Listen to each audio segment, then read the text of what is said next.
The first cold bite of October 2022 made the neighborhood look honest again. Lawns yellowing at the edges, porch pumpkins going soft on the bottom, flags gone brittle on their poles. I'd lived in that little single story for 7 years, long enough to watch Halloween shrink like a shirt in a too-hot wash. Before 2020, the street would swell with kids in plastic masks and parents in reflective vests, dogs in hot dog buns straining leashes. After the pandemic, it was as if the holiday had been told to keep its distance. For 2 Halloweens in a row, I set a bowl of candy out and woke to squirrels fat and smug, wrappers glittering like confetti in the gutter. Silence had replaced the old chaos. So that morning, I made coffee and opened my front door expecting the usual nothing. The trees across my yard were flaring red and orange under a sky the color of old chalk.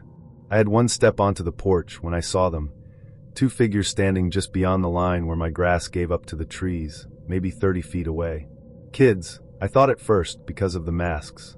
But they were tall and narrow, black from collar to sneaker, heads tilted like they were listening to something I couldn't hear. The instant my door opened, they stiffened. Then, as if choreographed, they turned and moved deeper between the trunks, not running, just peeling themselves away from sight. They never looked back. I stood there a moment with my mug cooling in my hand, the steam blowing away in the breeze. Plenty of explanations lined up. Prank, TikTok nonsense, early bird trick-or-treaters pushing boundaries. Still, there was something about the way they retreated that put a splinter under my skin. I stayed on the porch anyway. The coffee helped, the sun helped, the dumb comfort of checking the weather app helped. Eventually I went in, told myself I wouldn't think about it again.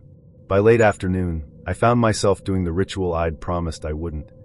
A little bowl of candy, fun size, nothing fancy, on the entry table. I switched on a channel that marathoned the old Halloween standbys and left my curtains open to catch any passing costumes. For a clock stretched to 6. The street never changed, just the occasional car winging past, porch lights clicking on in 2s and 3s like a slow-motion wave. No kids. No voices. The air felt emptied out. Around 8 o'clock, a knock landed on my door. It sounded too loud in that quiet. I flinched, then laughed at myself and grabbed the candy bowl. I hadn't seen anyone walk up through the window, which felt odd. Usually you catch a bobbing light or a silhouette at least. When I opened the door, they were right there. The same 2, tall, thin, blank behind their masks.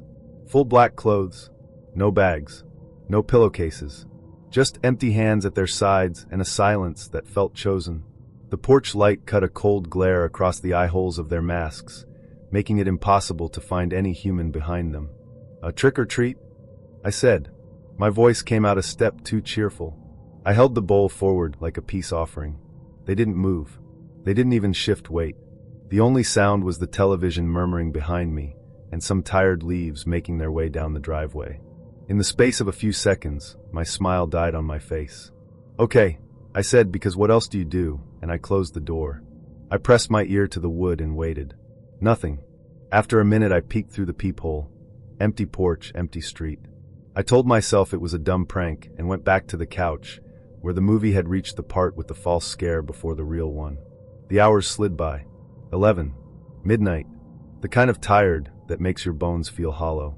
I shut off the TV, checked the locks like I always do, deadbolt, latch, slider on the back door, and climbed the stairs with the self-satisfaction of a person who has done every reasonable thing. I was nearly asleep when the knock came again, harder this time, all knuckles and intention. The sound ran up the staircase and into my chest. I sat up too fast, heart already throwing itself around. Another knock, then a third, each spaced like a metronome. I went to the bedroom door and opened it to the dim hallway. The house felt like a mouth holding its breath. On the landing, I stood still until I could hear the tiny sounds again, the heater ticking, the refrigerator's low animal hum. Then from the front door, the steady, patient knocking. I crept down the steps. At the bottom, I angled my face toward the side window, careful to stay out of sight. Just one figure on the porch now, mask turned toward the door, still as a picture. My skin went cold. Where was the other one? A soft sound behind me, so small it barely existed, a hinge complaining. I turned. Down the hallway, a door had swung a sliver wider, my laundry room, which I was sure I'd closed. A shadow filled that slice of darkness, tall and cut into jigsaw pieces by the banister's spindles. The figure broke into a run. Metal flashed in his right hand. I moved without thinking. Up the stairs, 2 at a time, breath tearing in my throat, the thought lava of no, no, no, no pouring through my skull. I hit my bedroom, slammed the door, thumbed the lock, and dragged the dresser across the floor with an ugly scraping. My nightstand went next, then the chair. Something struck the door below, a stumble, a kick, and then I could hear two voices, both muffled, pitched low, talking fast. My hands were shaking, so hard I needed 3 tries to unlock my phone. 911, I whispered, then I said it louder, then finally I said it like someone who knew what he was saying. 2 men. In my house. The dispatcher's calm voice stretched a thread from me to the world. Address, stay on the line, officers en route. Outside my door, footsteps. A test on the handle. Another. Then retreating. Down the stairs, heels biting into the wood. I knelt with my shoulders set against the dresser and listened to them moving through my home as if they belonged there. Their whispering like insects, their footsteps mapping each room. The front door creaked. A pocket of air shifted. Silence. I stayed in that crouch until the red-blue wash of cruiser lights slid across my ceiling and turned my pale room purple.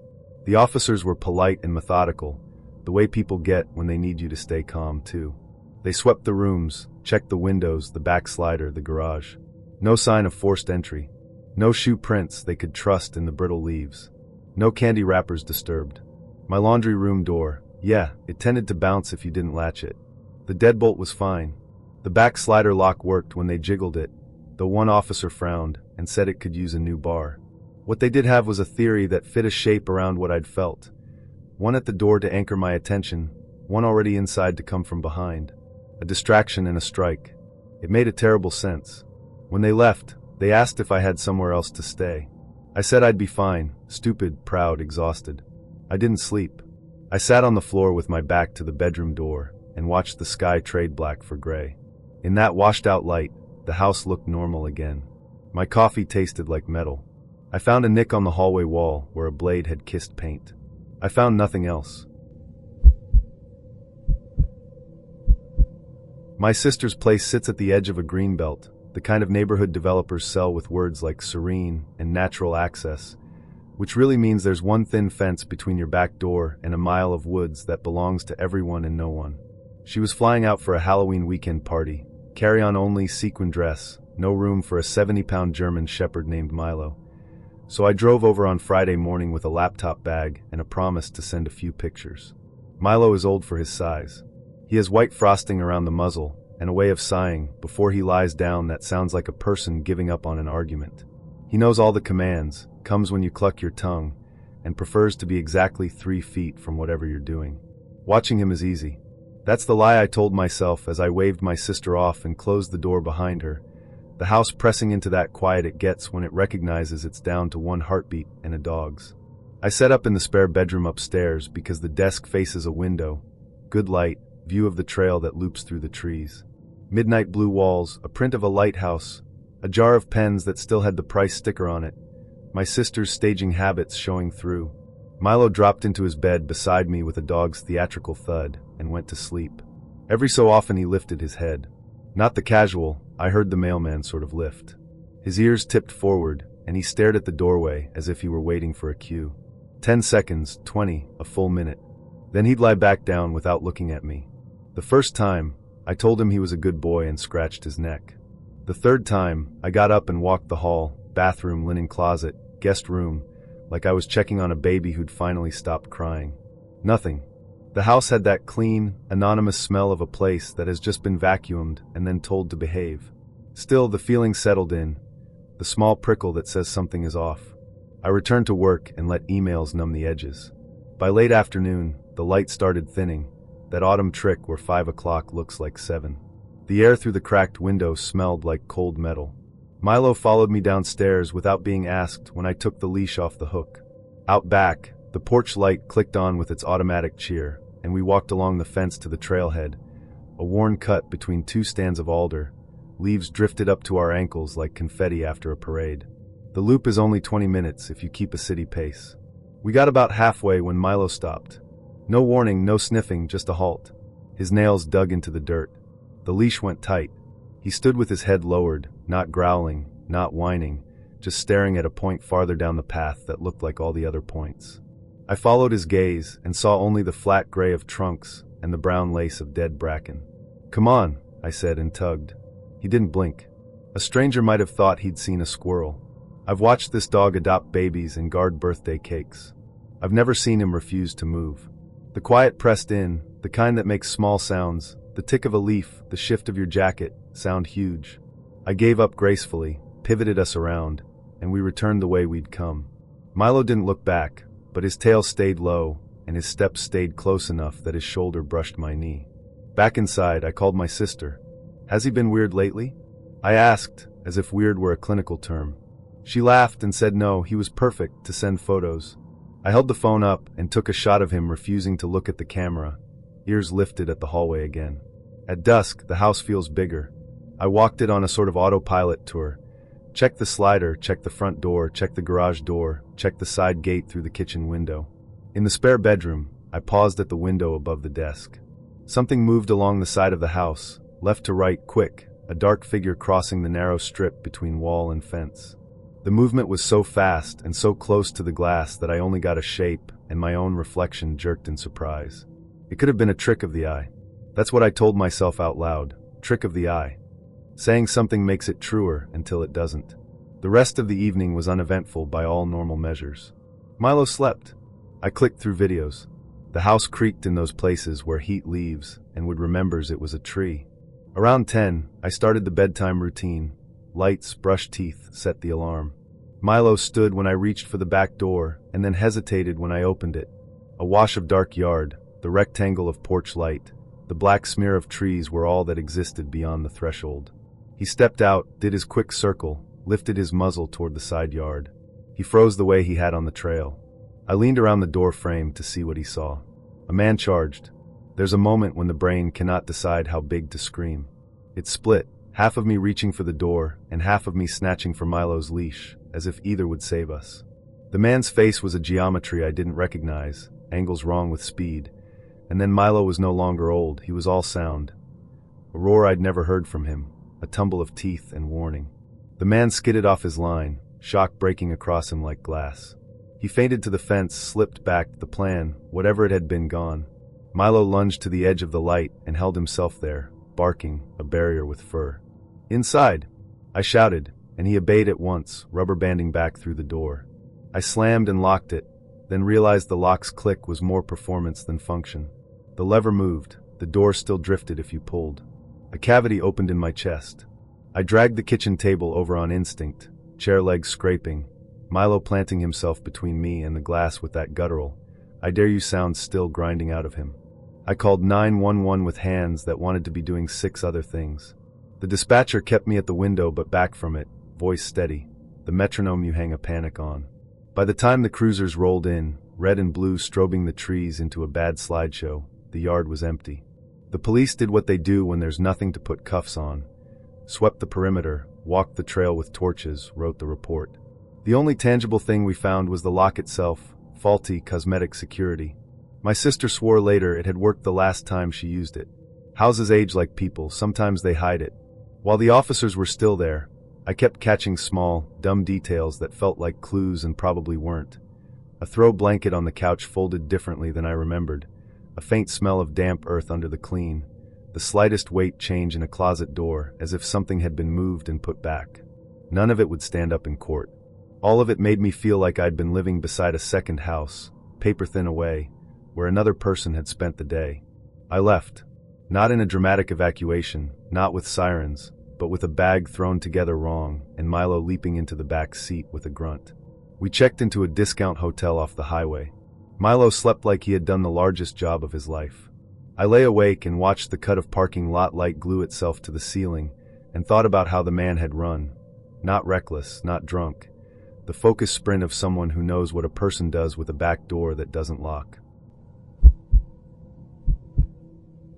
My sister's place sits at the edge of a green belt, the kind of neighborhood developers sell with words like serene and natural access, which really means there's one thin fence between your back door and a mile of woods that belongs to everyone and no one.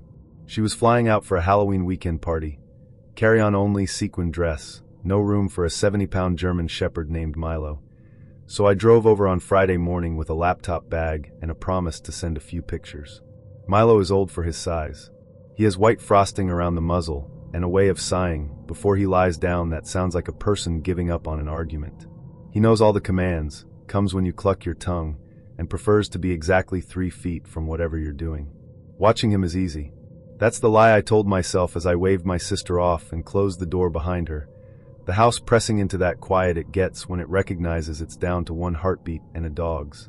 I set up in the spare bedroom upstairs because the desk faces a window, good light, view of the trail that loops through the trees. Midnight blue walls, a print of a lighthouse, a jar of pens that still had the price sticker on it, my sister's staging habits showing through. Milo dropped into his bed beside me with a dog's theatrical thud and went to sleep. Every so often he lifted his head. Not the casual, I heard the mailman sort of lift. His ears tipped forward, and he stared at the doorway as if he were waiting for a cue. 10 seconds, 20, a full minute. Then he'd lie back down without looking at me. The first time, I told him he was a good boy and scratched his neck. The third time, I got up and walked the hall, bathroom, linen closet, guest room, like I was checking on a baby who'd finally stopped crying. Nothing. The house had that clean, anonymous smell of a place that has just been vacuumed and then told to behave. Still, the feeling settled in, the small prickle that says something is off. I returned to work and let emails numb the edges. By late afternoon, the light started thinning, that autumn trick where 5 o'clock looks like 7. The air through the cracked window smelled like cold metal. Milo followed me downstairs without being asked when I took the leash off the hook. Out back, the porch light clicked on with its automatic cheer, and we walked along the fence to the trailhead, a worn cut between 2 stands of alder. Leaves drifted up to our ankles like confetti after a parade.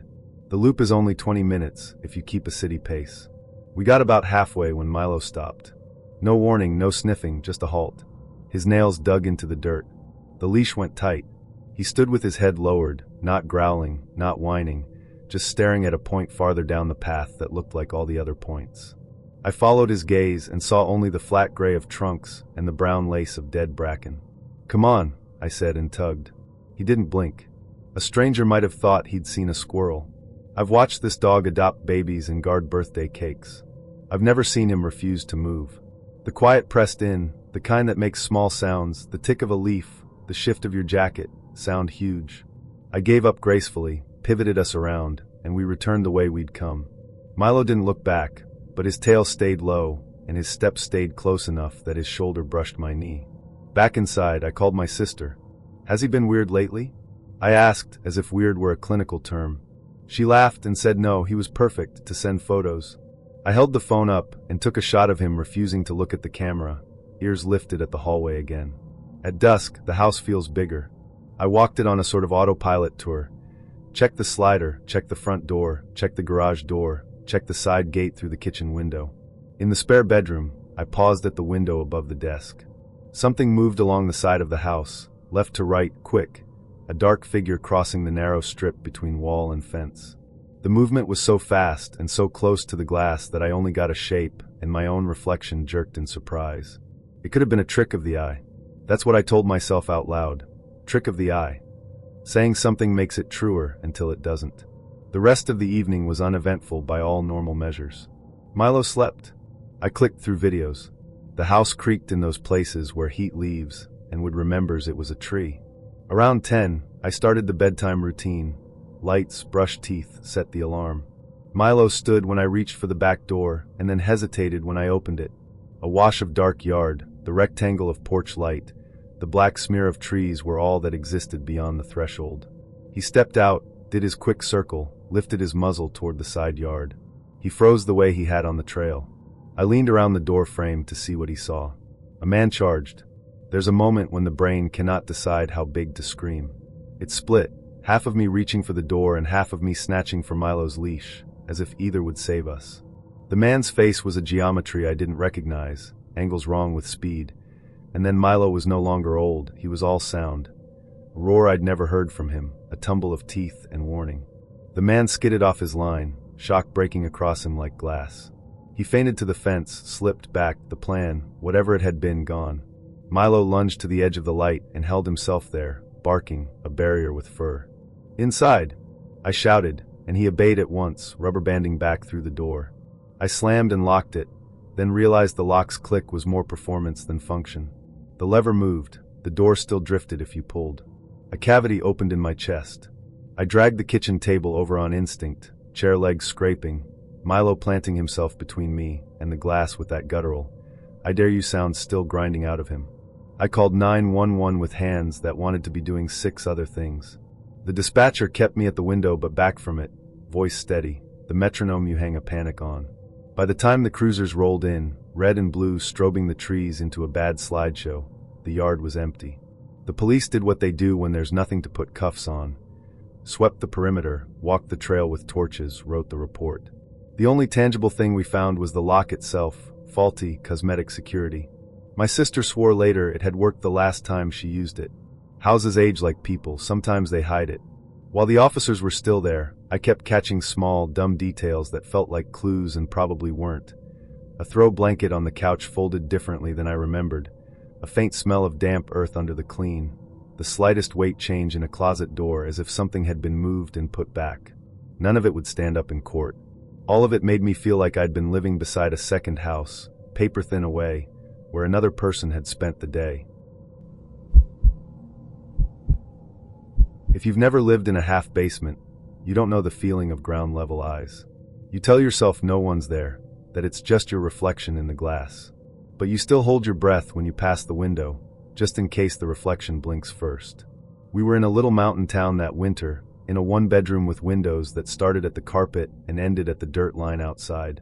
The place had a tilt to it, the way old buildings do, and locks that liked the idea of locking more than the act itself. My boyfriend, Evan, called it character. I called it drafts that whistle like a person trying not to laugh. The first time he told me there'd been someone at the window, it was 2 in the afternoon. He came in from work, dropped his keys on the counter, and beelined for the glass behind my head. He looked out like he'd lost something. Then he moved from window to window, even stepped outside and circled back to stare in, as if trying on someone else's view of our life. "What are you doing?" I asked, halfway amused, halfway annoyed. The afternoon light was slicing across the coffee table, turning dust into glitter. He kept scanning the ground outside, the line where snow met the cinder block. "Think I just walked up on a dude looking in at you," he said finally. Took off when he saw me. We had a long, reasonable talk about curious neighbors and wrong place right time glances, because reason feels like a bodyguard when you're scared. The complex walkway passed right by our living room. He shrugged. I nodded. We moved on. But after that, little things started sliding off their places. Socks vanished. A hoodie I loved went missing for a week and turned up folded at the bottom of the closet I never used. Someone knocked twice at weird hours, and when I pulled the door open and stepped out, the hall was empty. I told myself small-town pranksters. I told myself wind. I told myself anything that came with a tidy period at the end. Nights in that town had a sound, muffled snow, the distant groan of plows, the train's horn dragging a low note through the valley. And there were the local voices, slow and clipped, the way people talk when weather is more serious than you are. "Ain't no one down here after sundown," our upstairs neighbor had told me, tapping his cigarette against the rail. "'Cept elk. And elk don't knock." We were arguing the night it broke open. Something stupid, bills or schedules, or which of us had more unwashed mugs on the sink. It was past 1, the kind of hour that makes your voice carry, and we were in the kitchen, standing too close because that's what kitchens make you do. Evan's back was to the open window. The blinds were half up because they stuck if you pulled them all the way, and the night pressed its face to the screen like a dark cheek. I looked past him to where my reflection should have been. Pale oval, hair pulled up, mouth tight. Only what I saw wasn't me. It was a man's face, pressed close to the mesh, as if the wire were the only thing keeping him from kissing the room. He was at ground level, which meant he had to be lying in the snow or folded into some prayer of a crouch. His expression was a coin, nothing on either side. "Hello," I said stupidly, because it's what you do when your brain hasn't caught up. "Can I help you?" He didn't blink, didn't tilt his head, just watched me the way a person watches a flame devour a match. My heart went downhill fast. I put my face in Evan's chest like I was picking a side in hide and seek. I could feel his confusion through his shirt. "Is there really somebody at the window?" he whispered. He had to ask twice before I could push air out. "Yes." He turned. By then the window was only night again, the screen empty. He sprinted outside without shoes, came back red-footed, angry at the cold and at the nothing he'd found. After, I kept replaying the smaller oddities. The knocks. The misplaced hoodie. The way the living room always felt a degree colder near the hallway, like air sucked toward a mouth. I filed a report. My brother brought over an aluminum bat and 3 knives like talismans. "Just so he knows you're not soft," he said, and grinned without any joy in it. We were careful for a while. Then careful bends toward normal, because being a person all day is tiring. The last time I heard him, I wasn't supposed to be alone. Evan had walked me home from my shift, sat on the couch with me a while, kissed my head, and left for the dinner rush 2 blocks away. He locked the front door and did that little tap he did on the knob, a superstition I didn't even know I loved until later. I stayed on the couch, scrolling in the quiet. The cats were 2 commas at the far cushion, asleep and smug. The apartment had the thick silence of snow nights, the air slowed down, the radiators clicking like beetles. Then I heard a door creak open. Slow, guilty, the way a child tests a hinge. I leaned left, expecting to see my bedroom door swing wider with a cat's head poking through. Instead, it was the water heater closet. The door eased forward by degrees, like it was trying not to be noticed. I looked right. Both cats were asleep, breathing their little whistle breath. The closet opened enough for a hand, pale, long-fingered, to curl around the edge. Those fingers didn't push. They eased. They stroked the space between open and closed, gentle as a lover. No. My whole body said it at once. I didn't grab the bat. I didn't call a name. I ran, barefoot, into the kind of snow that makes each step burn, then numb. I ran down the street with my phone screaming in my hand, past the stairwell where the neighbors smoked, past the deer prints stitched across the lot. I burst into the restaurant, into the crowd and the light and the clatter, and Evan's face changed in that instant to every feeling I needed to borrow. The cops came. They found a scuff on the water heater closet baseboard, and nothing else. Could have been a draft, one said. Could have been a hinge. I stared at his hands as he wrote. They were clean. He wasn't the one who'd been hiding in the dark with the hot breath of the water heater on his neck. We moved out after that, packed the character and the drafts and the tilt, and left the keys on the counter. For a while, I believed distance was a cure. 6 months at my parents'. 1,000 miles after that. New apartment, 2nd floor, light that started higher than any stranger's eyes. I learned the knots in the new ceiling. I bought better locks.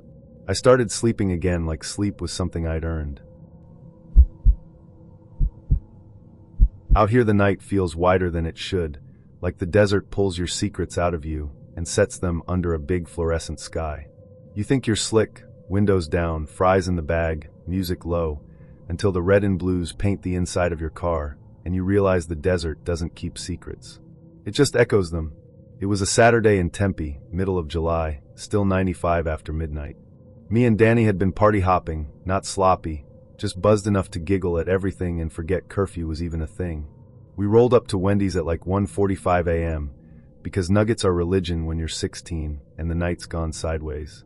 The parking lot buzzed with those tired fluorescent lights, cicadas drilling away in the Palo Verdes like they were trying to cut a hole through the dark. "Bro, we're chill," I told Danny, tapping ash out the window, flicking it like it could erase the Smirnoff bottles we ditched in the drive-through planter. "It's just Wendy's." We grabbed food, laughing at nothing, and headed to meet a friend at some random intersection. It was all offices, and this dirt lot where developers kept threatening to build something. I pulled into the lot, killed the headlights, and that's when Danny goes, "Is that you with the cops behind you?" "Nah," I said, already squinting into the rear view. Then the patrol car eased up like a shark, lights off but obvious. My stomach did that elevator drop. The cop hit the light bar, and everything in my chest turned to static. I rolled the window down. The smell of hot dust and fryer oil spilled in. He leaned in, brim shadowing his eyes, face smooth with that cop calm. "You ladies know there's a city curfew," he said. His voice was neutral, like he was reading off a receipt. "You been drinking?" The car smelled like fries, not booze, thank God. I swallowed hard and tried to play it straight. "No, sir. We just got food." He made us give up our parents' numbers. Danny's mom picked up on the first ring and cussed in Spanish loud enough I could hear it. Me? I told him my parents' house phone wasn't set up, it was, and that their cells were probably on silent, they weren't. He called anyway while I stared at my lap and tried not to tremble. The night pressed close. A train horn moaned somewhere, long, low, lonely. He let Danny's mom come get her, gave me a curfew citation, then tapped the ticket with his pen. "I'm going to follow you home," he said. No smile. Relief and panic did a weird two-step in me. Follow me home meant not hauling me into the station. Follow me home meant I just had to drive perfect. I tucked both hands at 10 and 2 and took side streets I knew by muscle memory, staying exactly at the limit, using my turn signal like a metronome. I could feel him behind me, could feel that shield of legitimacy, and also this strangling rope of attention. The desert air came in warm and flat, tasted like metal. Don't mess up, I told myself. Just get home. Our street was one of those older ones, low stucco houses, oleanders thick as gossip along the fences, the air smelling like creosote and hot rubber. I parked at the curb and cut the engine. The world went weirdly quiet, only the ticking car and cicadas. The patrol car slid up behind me. He didn't turn on the spotlight or anything. He just parked and got out with that heavy cop gate. The belt made this clink when he walked, radio, cuffs, whatever else rattling like a warning. Thank you, officer, I said, shaky but trying to be sweet, like sweetness could be armor. Let's get you inside safely, he said. He smiled then, small and nothing, but it made my neck tighten. I unlocked the front door. My parents' cars were in the closed garage. The house was dark. I stepped in, ready to do the awkward wave and shut him out, but he followed. He stepped right in like we'd invited him. Then he reached behind him and turned the lock. It was such a small sound, just that little metal catch, but the night changed shape. The air got heavy, like the monsoon when it's about to blow. Nice place, he said, voice casual. His boots thunked on the tile. The smell of his aftershave hit me, clean, sharp, like something you'd use to erase other smells. Where's your room? My mouth went dry. Heat flashed in my cheeks. The living room looked strange, our ugly couch, the baby pictures on the wall, all of it suddenly stage props. The cicadas outside kept sawing, relentless. I could hear my heart in my ears. It's back there, I said, pointing vaguely down the hall. My brain was sprinting, tripping over scenarios. If I said no, what then? He had a gun. He had a uniform. He had a key made of authority. He took a step closer, belt clinking softly. Show me. I could feel the house under my feet like a map I'd memorized as a kid. Left was the kitchen, too many knives, bad idea. Right was the hallway. My bedroom was first, door on the right. My parents' room was across, door cracked because Mom liked the air to flow. I thought about the first aid kit in their bathroom, the way Dad kept the bat behind the dresser, the sound my mom's voice made when she was mad for real. Sure, I said and smiled thin, whatever I had. This way. I walked down the hall, every step sticky with sweat. The tile was cool under my bare feet. He followed, close enough that the aftershave swam around me. I could hear the faint click of his tongue against his teeth, like he was thinking. You lied to me, sweetheart, he murmured, not loud, not soft either. My hand hit the light switch to my parents' room. The lamp flooded the bed with warm yellow. Mom sat up like she'd been waiting for this moment her whole life, glasses already on, hair smashed to one side, eyes mean as July sun. Dad, big, quiet, slow to anger Dad, was up on his elbow blinking, then not blinking at all when he saw the shape in the doorway behind me. Why is there an officer in our house? Mom asked. Her voice didn't wobble. I loved her so much in that second I could have cried. The cop's posture changed by a degree, like a dog easing off a scent. He flicked his eyes at my parents, then at me. He put his hands up, polite, palms out. Just making sure she got home safe, he said. That receipt voice again. In my house? Dad said. His voice was gravel. At 2 a.m? Silence, except for the AC kicking on with a cough. Somewhere, a sprinkler started, ticking against the side of the house like a nervous habit. The cop's belt clinked once when he shifted his weight. I watched his jaw move like he was chewing a thought he didn't want to swallow. I'll explain the citation, he said, sliding back into official. Curfew violation. She'll need to pay a fine, attend a class. Mom stared at him like she could peel the badge off with her eyes. Explain from the doorway, she said. We walked back to the living room together, the four of us, and it felt like traveling through a different house than the one I'd grown up in. He unlocked the door, opened it like he was doing us a favor. Night air washed in warm, dusty easy. He stepped onto the porch and paused. His face went smooth again. He glanced at the little side table where we kept the cordless phone, beige, brand new because our old one died the week before. He tilted his head, smiled just a sliver. That's a nice house phone you've got there, he said. Looks new and shiny. Then he left. I was 24, and I grew up in suburban Sydney. We had a Hills hoist in the backyard, and a gum tree that dropped those twisty little seed pods that looked like tiny commas. Mom put on a barbecue most Sundays, sausages, white bread, butter you could smell from the driveway, the whole spread on mismatched plates that had survived decades and 3 house moves. My brother brought a mate from school one night, his mum, and the mum's boyfriend. I still remember what he looked like before I knew what he was. Too much aftershave, a shirt with the wrong buttons done up, watch too shiny for our table. He came in all friendly, big grin that didn't settle right, the kind adults think will win over kids. I'm not a shy person now, but I was small then, and I tucked in next to Mum like she was a fence. We ate on the back veranda while the sky did that slow purple fade, Mozzie's asking for their cut. Dad clinked tongs against the Barbie to be funny. Everyone chuckled like they had to. The boyfriend, his name was Rob, I think, kept looking at me the way people look at puppies they've already decided are theirs. I hated it. The sausages tasted like metal.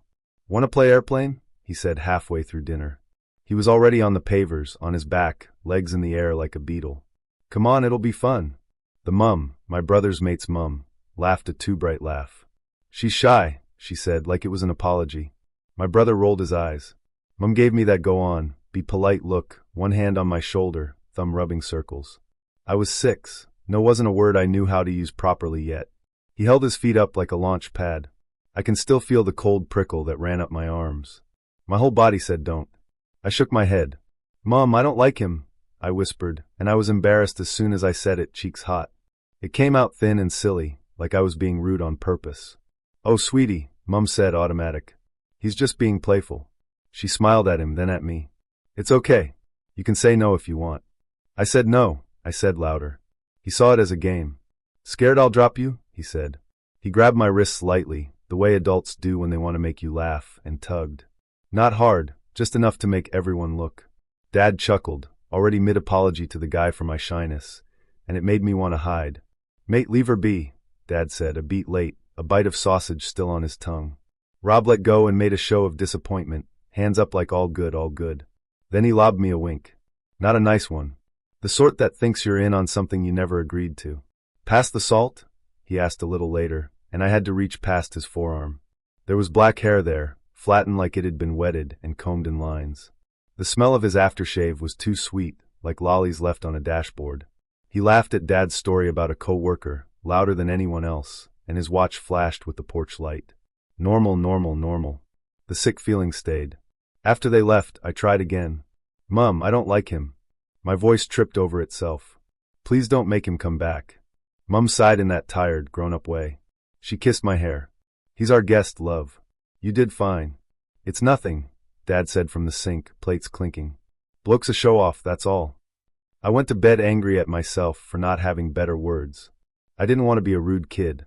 But I slept badly, waking at the rustle of every eucalyptus leaf against the gutter, every neighbor's gate, every dog bark. Weeks went by. Summer rolled into the part of the year where school hats go missing, and everyone complains about the heat, but secretly loves it. We saw the mum and her son around the school gate once or twice, not him. Then one Monday after dinner the news was on. Mum was drying a pan, Dad fiddling with the remote, and the presenter said a woman's name that made Mum's hands stop. They showed her photo from a barbecue, sunglasses on head, smiling. "Local woman found deceased," the text crawled. There was police tape flapping against a hedge I recognized 3 streets over.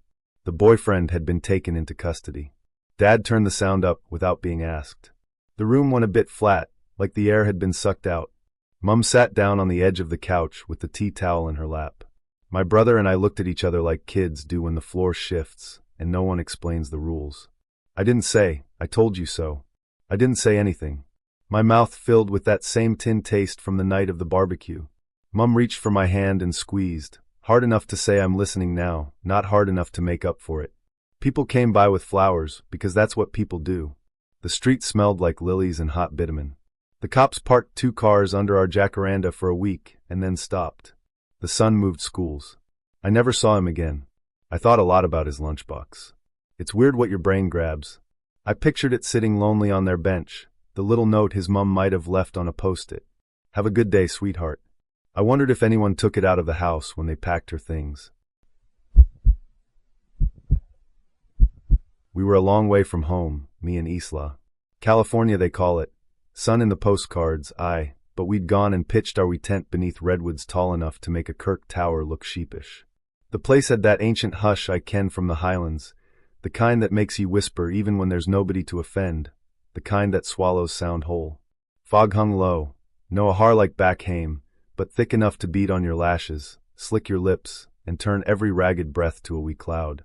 We rolled the sleeping bags out, already damp, smelling faintly of the earth's cold, damp rot, and laughed at ourselves for choosing a campground with more shade than sense, a place that felt less like shelter and more like a wound in the forest floor. There was another tent a few pitches over. Green, a one-person job, the kind you'd buy if you wanted to disappear without anyone ever noticing you'd been there at all. No chair, no lantern, no boots left at the flap, no sign of life or recent occupation. Just zipped tight, square as a parcel, like a body bag neatly folded. Isla looked at it, tipped her head like birds do, her neck a pale curve in the deepening twilight. "Seems empty," she said, but her voice was too quiet, too careful. "Maybe they're off for a walk," I said, wanting it to be ordinary, to cling to the mundane like a life raft.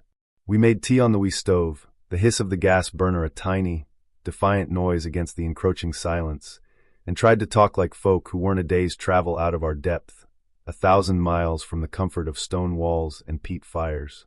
I told a daft story about my uncle seeing lights on Rannoch Moor, how he said it was the Fae luring daft men to bog and bone, their laughter echoing hollow in the mist, and Isla snorted into her mug, a sound that was more nervous than amused. "You'll be telling me next the trees here speak Gaelic." "They speak something," I said, and meant it. The redwoods creaked like ships, slow and tired, their ancient limbs groaning with the weight of centuries. Every so often a cone would drop, a heavy, wet plunk into the matted needles, and the whole forest would hold its breath, a vast, silent lung, as if it, too, was listening, waiting. Dark came sideways, quick, not falling but seeping, an inky stain spreading across the world, and the campground folded into itself, swallowed by the colossal shadows. The fog grew closer, damp as a dog's nose, cold and insistent, pressing in. We zipped ourselves in, the nylon a flimsy barrier, tucked our socks at the bag foot like good scouts, and lay shoulder to shoulder, listening to the world shrink, the vastness of the forest replaced by the claustrophobic intimacy of our tent. I could hear Isla's breathing, soft and regular, a fragile rhythm, the nylon walls ticking when we shifted, a tiny, nervous percussion. Far away an owl asked and asked, its call a mournful, unanswered question, lost in the suffocating mist. Then the laughter started. It didn't arrive like a human sound, not at first. It came through the fog with the patience of a drip, an insidious seepage into the quiet. Asterisk heh. Heh. Heh. Asterisk same pitch. Same length. A rhythm that had no breath to it, no human cadence, no intake or exhale. If you've ever wound a toy and let it run, its gears grinding out a mechanical sound, you ken the feeling, amusement without the man, a soulless mimicry. It was the sound of something playing at joy, a hollow, predatory sound. Isla's hand found my arm, her fingers like ice, digging in. "Do you hear?" "Aye," I said, and my voice was smaller than I liked, a choked whisper caught in my dry throat. We lay there, pinned, rigid with a fear that rooted us to the damp ground. The laugh didn't vary. It didn't roll or choke or rise, the way even the meanest giggle will. It repeated, a broken loop come loose in the night, and no one around to switch it off, no one to silence the obscene repetition. In the wee gaps between, there was only the sound of the fog slipping over bark, a zipper twitch somewhere, then stillness again, asterisk heh. Heh. Heh. Asterisk, a sound that felt like it was playing directly on the exposed nerves of my mind. "It's a radio," I said, the lie a desperate, pathetic shield. "Some Egypt left a radio on." "Who leaves a radio on with just laughter?" Isla said, her voice thin, trembling, and I didn't have a good answer. The question hung in the air, heavy and unanswered, a fresh spike of dread. We tried to ignore it. You can ignore most things if you make yourself an island. Pull the bag over your ear, count backwards from 100, name the locks you can. Loch Morar, Loch Marie Loch, asterisk heh. Heh. Heh. Asterisk my teeth ached with clenching, the muscles in my jaw screaming. The damp crept up the bag and settled in my bones the way peat smoke settles in your jumper, a cold, pervasive ache. I could feel the laugh at the back of my neck like a draft under a door, a cold, probing finger tracing my spine. It felt less like a sound and more like a violation, an invasion of the very air we breathed. "Maybe he's mad," Isla whispered, her breath hot against my ear. She didn't mean it cruel. It was the kind of pity you offer the dark to keep it from asking anything else of ye, a desperate attempt to humanize the inhuman. Or maybe he's baiting, I said before I could stop myself, the old stories surfacing, ancient warnings etched into my blood. It's the old stories that come up when you're somewhere that's older than your mouth, somewhere the veil is thin. Where I'm from, laughter in a place that's meant to be quiet is a hook. You turn your head to it, and the thing behind you moves closer faster. We didn't move. That's the truth. The fear pinned us like butterflies, spread-eagled and twitching. Time went soft, losing its edges, each second stretching into an eternity of asterisk heh. Heh. Heh. Asterisk. The fog pressed the tent down till it felt less like shelter, and more like a heavy, wet blanket smothering us, a hand on your crown, pushing, holding you down, and the laugh kept its patient, relentless work. I tried to make it human. I pictured some poor sod in that tiny tent, earphones broken so he'd set his phone to speaker by accident, and then fallen asleep, a loop of sitcom track gone rogue.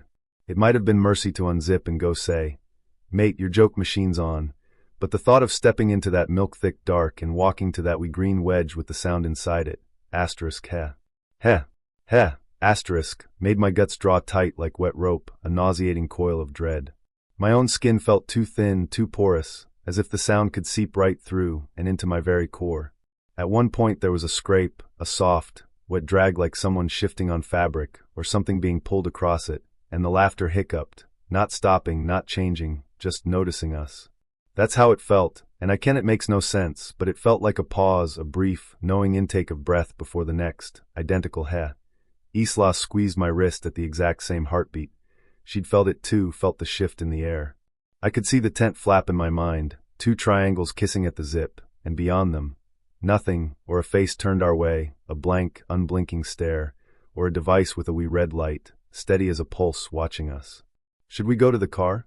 Isla breathed, her voice a fragile wisp, barely audible. And go past it?